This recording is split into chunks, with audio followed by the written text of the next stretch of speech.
You know what? For talking like that, I'm gonna duct tape your mouth. No! The call is coming from inside the house. It is Supernanny Saturday, and over 50% of you wanted us to watch The Daniels Family, so that is what we shall watch. If you want to be a part of the vote for next week, head over to the community tab and put your vote in there. If you're new here, I'm Kristen. I'm an educator. I'm a mom of two myself, and we use Supernanny as a jumping off point to discuss discipline techniques. So if you're interested in that kind of stuff because you work with kids and you're losing your mind, welcome. You're in the right place.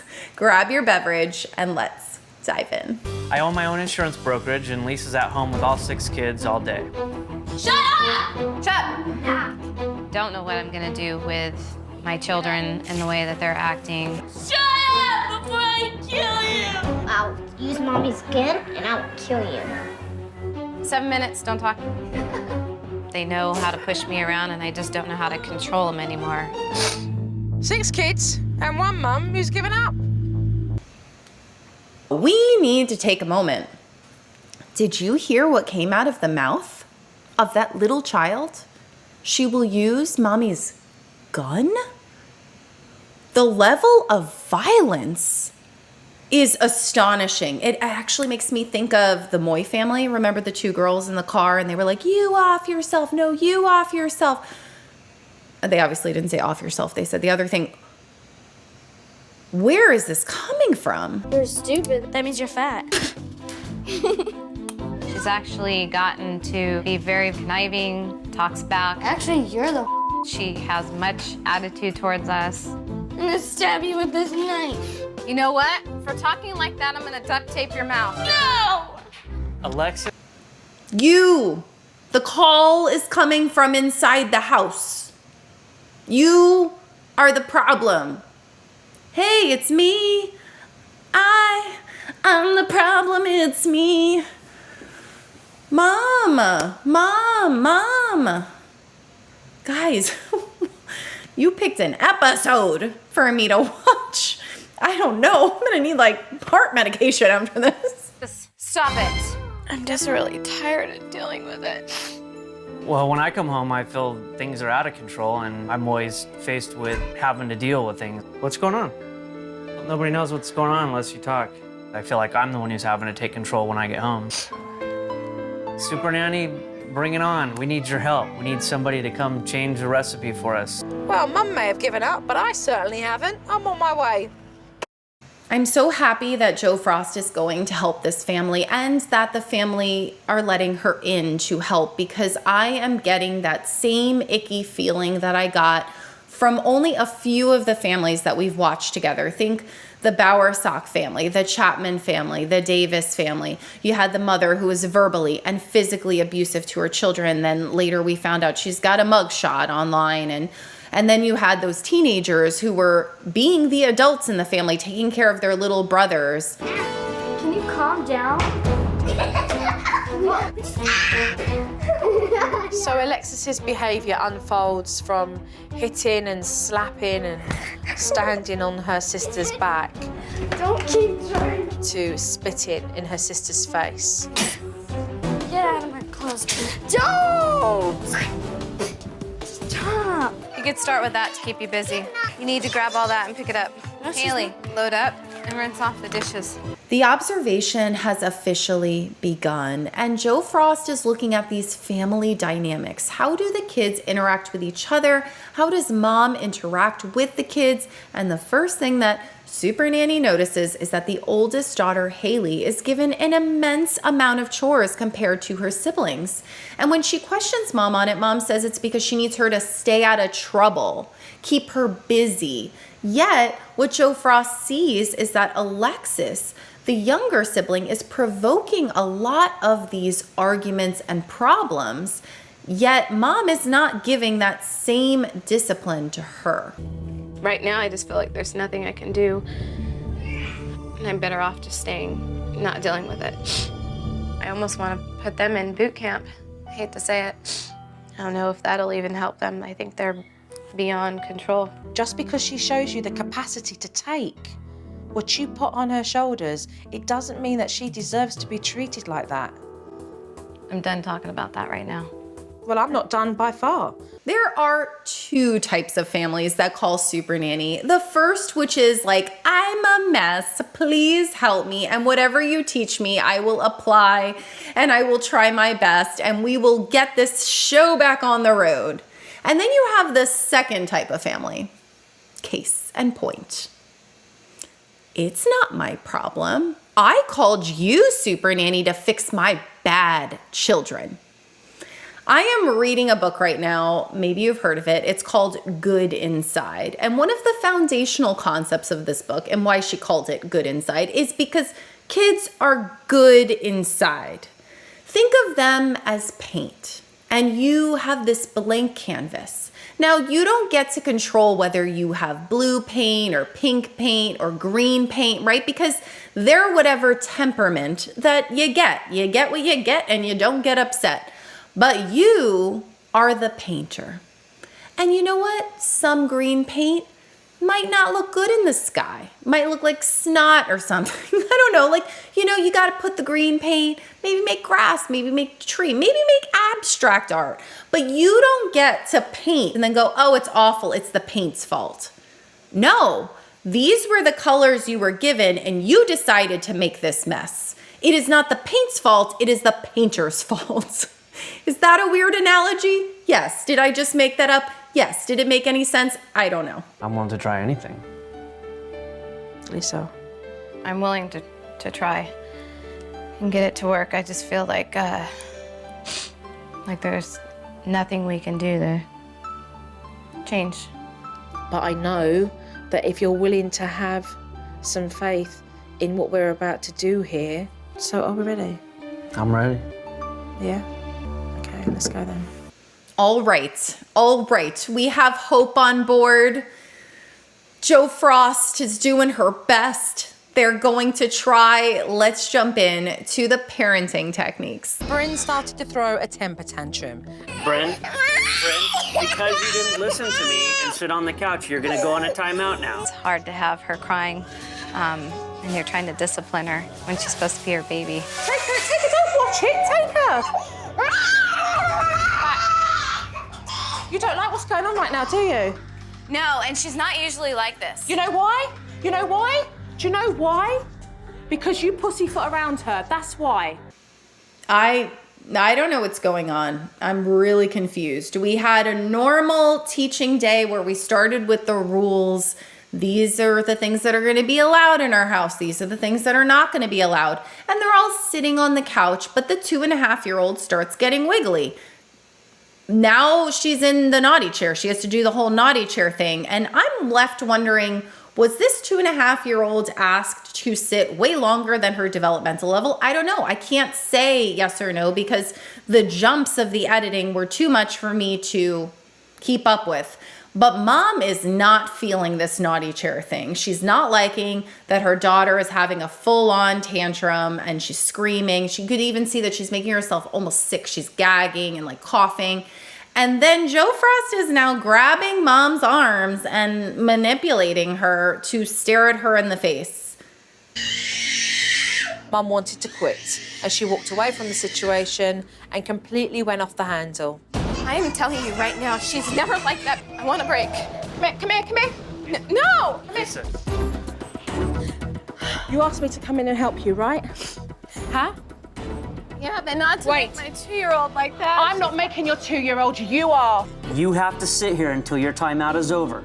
I'll keep bringing you back here until you do. I must say that Dad's calm voice is something we can really gather from this episode.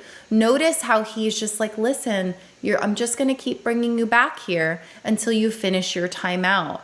That helps a child because it gives them the confidence that you're not wavering. And notice how she looks much calmer with Dad doing the timeout. You're putting up this wall and you gotta... No, I'm not. You're not listening to me. You gotta let her in. Steve wants Lisa so badly to really raise her game, step up, and be the mother that he hopes she can be. I don't feel like you're trying. I feel like you think this is a waste of time. I'm here to support you. You need to step up here, Lisa. And he believes in her more than she believes in herself right now. I am so impressed with Dad's calm energy that he has even to his wife. They're in this tough position. Mom's struggling. There's got to be something going on there with that. I'm not saying she's right. She does need to step up and she does need to be consistent with the techniques. And she needs to realize that by letting her 2.5-year-old do whatever she wants and then cuddle her and hold her and kiss her is not helping the situation. This is how you got all the other 5 children where they are. But the way that he's doing it is not by grabbing her shoulders and shoving his face in her face. It's not by yelling and raising his voice. It's like a come to Jesus moment. And we love a come to Jesus moment because when we inspire people and when we come from a place of hope, it's so much more powerful than shaming someone. Why can she come to you? Because I'm her mom and she can depend on me and trust me to help her. The yelling's been more directed to you. From now on, it's not going to be screaming, it's just going to be talking to you. I think you should give each other a big squeeze, huh? Yeah, a big hug. Lean over. What's this? Hold your daughter and your mum, huh? Oh, my heart, or as the kids do, the heart. Whatever. My millennial heart is so happy. This is one of my favorite things about Jo Frost when she gets down and she goes on over to the family and she's trying to build those relationships up. And she does the most important thing that you have to do before you change, which is addressing the elephant in the room. The elephant in the room is what happened. You can't just sweep it under the rug. You have to look at your child if you lost your beep last night or with your spouse or whoever, and you go, you know, last night that felt icky. It felt icky for me. It probably felt icky for you. I don't like the way I talk to you. I don't like the way you talk to me. Do you want to do better? Do you want to work on this? One of the first things that a couples therapist will ask is, do you both want this? Do you both want to work on this? Isn't it good, huh? Okay, moments like that where you can grab her and give her a hug and a kiss, like this, okay?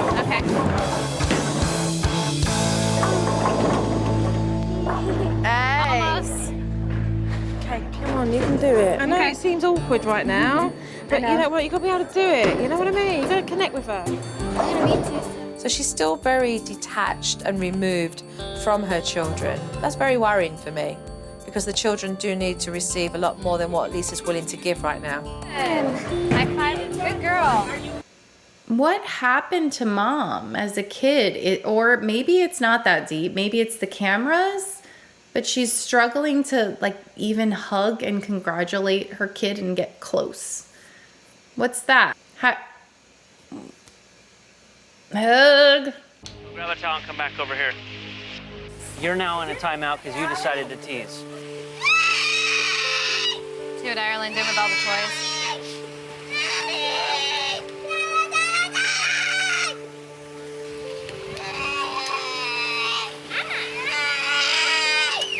What time is it? I'm watching. She's got till 46. She's 45.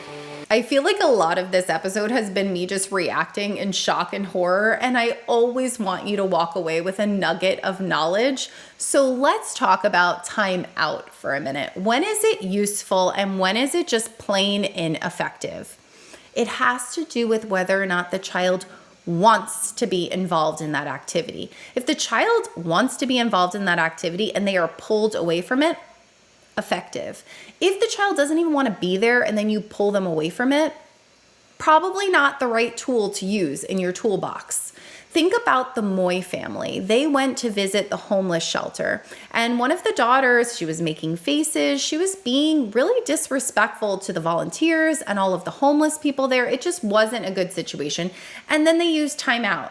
And I'm thinking to myself, she doesn't want to be there. Why would timeout be helpful here? In this situation, Alexis is in the pool with her family. She wants to be in the pool with her family, so doing timeout could be very effective. You want to use timeout as one of your tools, which is completely up to you. Think, is this a situation where my child actually wants to be there? And if they don't want to be there, reach for a different tool. It's not the tool to use at that time. I had to get a snack. I'm hungry. A little pistachio break. Get the scissors, Haley. You line it up with this, draw a line, and you cut it, and then you make a little thing like that, and You just make a hole in the middle of the strip and it makes a little... I think it's a little bow. Very, very nice. And you were helping her, and at the same time, that space was allowing you to bond. I'm very pleased to see that, Lisa. Daniel's family. Most of these meetings do not go this well. Usually there will be things where she'll point it out and she'll go, yes, more of that. And then like, this is not going well. Let's work on this more. But it wasn't the case. It looks like they're just going to continue to build on some of the skills. So let's finish up this episode. What we have here, some lemons and some sugar. We'll take a piece of lemon. Come on, just take it right in. Take it all in. The lemon is language. And sugar is love. We put lemon and sugar together. What does it make? Lemonade! Exactly. And we all like lemonade, don't we? Yep. Before I ever started reacting to Supernanny videos, I was doing parenting technique videos on different topics, and one of them was manners. And in order to teach a child that an apology doesn't take away the pain that you cause someone, I did an activity where you get a construction paper heart and then you smush that heart into a ball and you open the heart back up. It still looks like a heart, but there will always be those indentations. So saying you're sorry is an important part of making amends, but it doesn't take away the pain that you cause someone. When you want to teach a child a concept, taking what's in here and putting it into an actual activity could be really effective. I really wanted to get the kids out with mum and dad, so I created a game for them to realise that they can have fun as a family. You've got to find a key. Now! Run to the To the chest. Go, go, go! Come on, Island! Yes, go, go! You have to find the key with only your mouth.